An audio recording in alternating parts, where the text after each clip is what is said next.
Assalamu alaikum dear students. Today is our second lecture of zoology and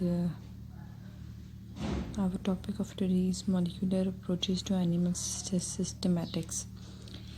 कल जो हमने पढ़ा था उसमें हमने जर्नल इंट्रोडक्शन पढ़ा था जिसमें हमने डेफिनेशन देखे थे टेक्सोनॉमी की और सिस्टमैटिक्स की. उसको थोड़ा सा रिवाइज कर लेते हैं. व्हाट इज़ टेक्सोनॉमी और सिस्टमैटिक्स. तो बायोलॉजी की वो ब्रांच जिसमें डिफरेंट काइंड्स के ऑर्गेनिजम्स को स्टडी किया जाता है और उनकी एवोल्यूशन रिलेशनशिप्स को देखा जाता है. इस चीज़ को हम बोलते हैं सिस्टमैटिक्स और टेक्सोनॉमी. फिर नेक्स्ट हमने देखा था कि टेक्सोनॉमी, कुछ साइंटिस्ट ने कहा कि टेक्सोनॉमी और सिस्टमिक दोनों डिफरेंट चीज़ें. फिर हमने स्टार्ट किया व्हाट इज़ टेक्सोनॉमिक हायरार्की. तो क्लासिफिकेशन का वो प्रोसेस जिसमें डिफरेंट लिविंग ऑर्गेनिजम्स को उनकी सिमिलैरिटीज़ के बेस पे डिफरेंट ग्रुप्स में डिवाइड किया जाता है. इस चीज़ को कहते हैं टेक्सोनॉमिक हायरार्की, जिसमें आप लोग देखते हैं domain, kingdom, phylum, class, order, family, genus, species.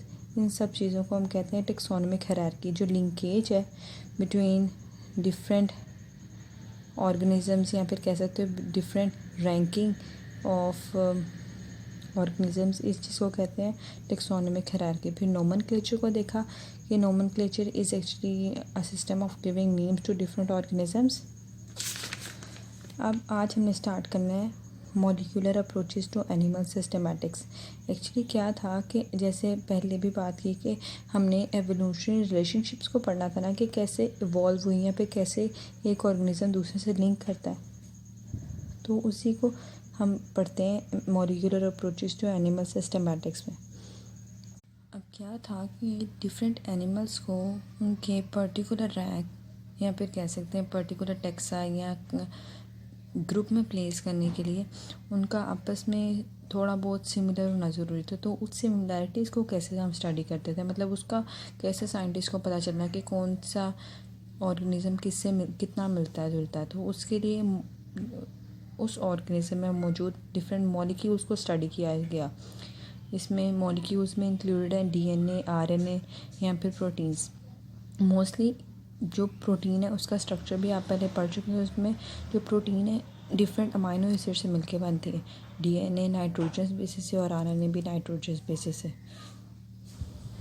जैसे कि आपको पता है कि जो आपने प्रोसेस पहले भी पढ़ा था ट्रांसक्रिप्शन और ट्रांसलेशन का, कि DNA is actually the main thing जिससे आगे फर्दर प्रोटीन सिंथेसिस होती.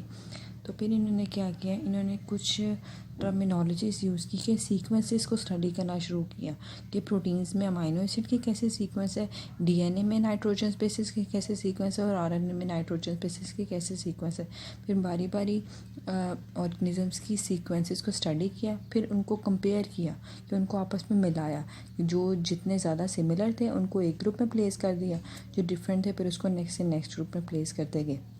यहाँ पर मैंने एक फ्लो लिंकेज बनाया है जिसमें पता चलता है कि नाइट्रोजन बेसिस का जो कलेक्शन होता है उसको हम बोलते हैं जीन. फिर जीन मिलके बनाता है डीएनए और डीएनए से नेक्स्ट आपके पास प्रोटीन सिंथेसिस होती है. यहाँ बहुत डिटेल में पिछली बुक में पढ़ चुके हैं डीएनए से प्रोटीन सिंथेसिस कैसे होती है, आरएनए से प्रोटीन सिंथेसिस कैसे होती है, जो ट्रांसक्रिप्शन और ट्रांसलेशन वाला प्रोसेस था उसमें. तो इन्होंने कहा कि जो साइंटिस्ट हैं उन्होंने जब इसको सारे को स्टडी किया तो उन्होंने कहा कि DNA proteins which are actually the gene products से हुआ ना कि जो जीन में सीक्वेंस है उसकी कोडिंग से ही नेक्स्ट प्रोटीन बनता है. कि जैसे जीन पे कोडिंग हुई वही वाला प्रोटीन की सिंथेसिस उस जीन से होगी. तो जीन प्रोडक्ट्स और जीन्स जो है वो इम्पोर्टेंट रोल प्ले करते हैं इन मॉलिक्यूलर अप्रोचेस. तो यही था कि जब इन्होंने कंपेयर किया फिर कंपेयर करके एक एक ग्रुप में प्लेस करते गए.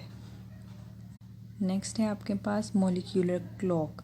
What is molecular clock? The constant mutation rate of organism is known as molecular clock. के टाइम के साथ कितना एक ऑर्गेनिज्म में चेंज आया, इस चीज़ को बोलते हैं मॉलिक्यूलर क्लॉक. और इसी से जो टेक्सोनमिस्ट हैं जो डिफरेंट टेक्सा पे या फिर इस टेक्सोनमी से डील करते हैं, उन्होंने ये एस्टीमेट लगाया है कि कोई भी जो ऑर्गेनिज्म है उसका कॉमन एंसेस्टर से डाइवर्ज हुए कि कॉमन एंसेस्टर से जब वो मुख्तलिफ हुआ तो उसका कितना टाइम गुजर चुका है, इस चीज़ को वो स्टडी करते थे मॉलिक्यूलर क्लॉक से। इसके अलावा जो मॉलिक्यूलर क्लॉक है वो डिफरेंट फॉसिल्स को स्टडी करने में भी हेल्प करता था कि जो ऑर्गेनिज्म डेड हो चुका है या फिर जो ऑर्गेनिज्म दूसरे से रिलेट करता है या डिफ़र करता है वो कितना डिफ़र करता है और कितने टाइम से डिफरेंस या डाइवर्जेंस उसमें आई है। ओके, नेक्स्ट है कॉमन प्रैक्टिस। अब जैसे मैंने आपको मॉलिक्यूल्स का बताया कि कौन कौन से मॉलिक्यूल को स्टडी करते थे, या डीएनए को, प्रोटीन्स को या आरएनए को। ये 3 चीज़ें ये 3 मॉलिक्यूल्स हैं जिनको ज़्यादा स्टडी किया टैक्सोनॉमिस्ट ने या फिर इनके सीक्वेंसेस को पढ़ा। उसमें से जो मोस्ट कॉमन है, कॉमन प्रैक्टिस की जाती थी डीएनए और आरएनए में, which are actually the ribose nucleic acids ही है ना दोनों, डीएनए भी और आरएनए में।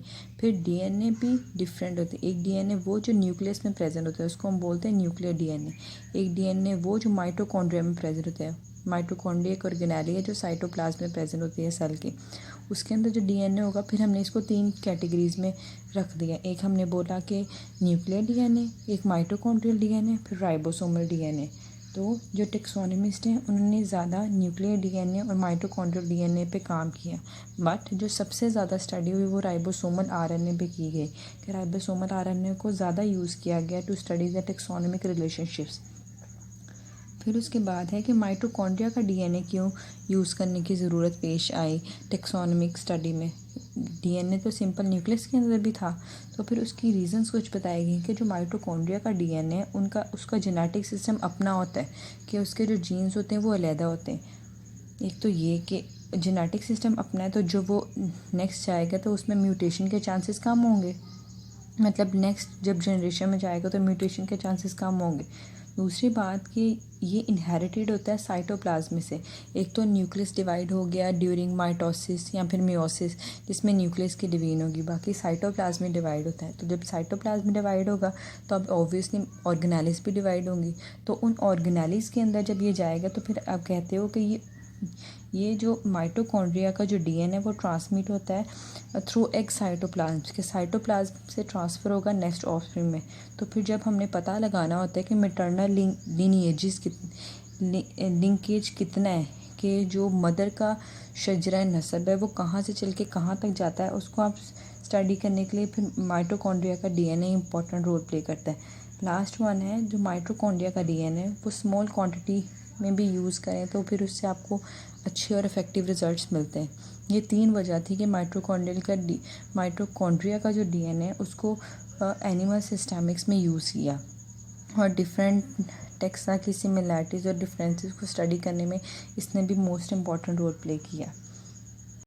ओके, एक तो चीज़ थी जो सारी अभी में हमने स्टडी की कि मॉलिक्यूलर अप्रोचेस के मॉलिक्यूल्स को यूज़ किया गया to study the animal systematics के टेक्सोनॉमी को स्टडी करने के लिए कि कैसे डिफरेंट स्पीशीज़ को अलग अलग ग्रुप्स में प्लेस किया, उसको स्टडी करने के लिए मॉलिक्यूल्स को यूज़ किया। उसके अलावा ये तो एक सेपरेट अप्रोच थी, एक सेपरेट मेथड था। इसके अलावा कुछ ट्रेडिशनल टेक्निक्स भी होते हैं जिन्हें रवायती मेथड बोलते हैं, उन्होंने भी काफ़ी इम्पोर्टेंट रोल प्ले किया इन एनिमल सिस्टमेटिक्स। वो कैसे कि जो ट्रेडिशनल टेक्निक्स होती हैं रवायती, उसमें मॉर्फोलॉजिकली देख के बस पता लगाया जा सकता है कि ये इसमें सिमिलरिटीज़ है, या फिर आप वैसे कुछ गैसेस होते हैं या फिर कुछ और तरह की स्टडी होती है कि उनका स्किन स्ट्रक्चर कैसा है, विंग्स प्रेजेंट है, बर्ड्स हैं या फिर वर्टिब्रेट्स हैं, इनवर्टिब्रेट्स हैं, ये सारा कुछ। इसमें एक कॉमन एग्जांपल ली जा सकती है, जिस तरह लाइन की जो फैमिली है, लाइन, टाइगर, लिपर्ड, ये सारा कुछ ये जो तीनों हैं ऐसा समझा जा सकता है, इनको मतलब इजीली कॉमन आई से देख के भी बताया जा सकता है कि इनका जो इंसेस्टर है वो कॉमन होगा, मतलब ये एक ही जो एक ही बेस से ये आगे तीनों डराइव हुए। तो ये सब कुछ आता है ट्रेडिशनल टेक्निक्स में। अब उन्होंने कहा कि ये जो मॉलिक्यूलर और ट्रेडिशनल टेक्निक्स है, ऐसा नहीं है कि सिर्फ मॉलिक्यूलर ही काम करेगा। जो ट्रेडिशनल और मॉलिक्यूलर मेथड्स हैं वो हमेशा साथ साथ चलते हैं, दोनों मिलके काम करते हैं, तभी टेक्सोनॉमिक की जो स्टडी है उसकी इन्वेस्टिगेशन प्रॉपर हो पाती है। अब वही वाली बात यहाँ नेक्स्ट भी रिपीट की कि ये डिपेंड किस पे करता है। Sequence of amino acids in protein एक मॉलिक्यूल है, वो अमाइनो एसिड से मिलके बना है, तो उसमें चेक करते हैं कि उसकी क्या सीक्वेंस है। नेक्स्ट हम चेक करते हैं कि डीएनए जो ऑर्गेनेलिज्म है उसमें बेसिस की क्या सीक्वेंस है। फिर जो न्यूक्लियस में डीएनए है, जिसको न्यूक्लियर डीएनए बोलते हैं, उसमें बेसिस की क्या सीक्वेंस है। और लास्ट वन, डाटा को कलेक्ट करते हैं डिफरेंट एवोल्यूशनरी लिंकेजेस से या एवोल्यूशन रिलेशनशिप्स, इन सबको कंबाइन करके फिर जब स्टडी करते हैं तभी आपके पास पूरा एक ऑथेंटिक सोर्स आता है या ऑथेंटिक आपको अप्रोच मिलती है to study the animal systematics.